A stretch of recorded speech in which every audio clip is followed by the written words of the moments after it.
মাদক নয় মাঠে নামি, জুয়া নয় স্বপ্ন গড়ি, এই প্রতিপাদ্যকে সামনে রেখে ঝিনাইদহের কোটচাঁদপুরে মরহুম সিরু মিয়া স্মৃতি ফুটবল টুর্নামেন্ট খেলা উদ্বোধন হয়েছে।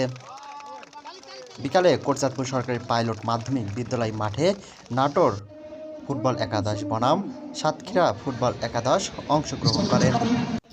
এ সময় প্রধান অতিথি হিসেবে উপস্থিত ছিলেন attorney general barrister Ruhul Quddus Kajal. এই খেলা দেখেছি, উদ্বোধন করেছি। এবারও ইনশাল্লাহ আমার সুযোগ হয়েছে। উনি আমার মুরব্বী ছিলেন, আমার আব্বা ওনার সঙ্গে চাকরি করতেন। উনি যখন মেয়র চেয়ারম্যান, তখন আমার আব্বা এই পৌরসভা সচিব ছিলেন মাহমুদ নজরুল ইসলাম। আমি আজকে তাকে বিশেষভাবে স্মরণ করছি এবং তার স্মরণে আমি আজকের এই খেলার আমাদের অতিথি, আমাদের মুন্নি আপাকে অনুরোধ করবো, আপনার ধরে আপনি এটা ছেড়ে দিয়ে আমাদেরকে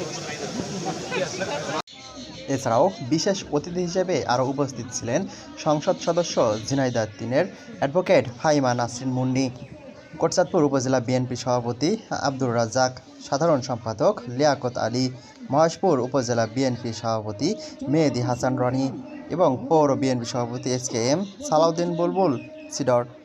এছাড়াও বিএনপি ও এর অঙ্গ সংগঠনের বিভিন্ন পর্যায়ে নেতৃবৃন্দ সে সময় উপস্থিত ছিলেন।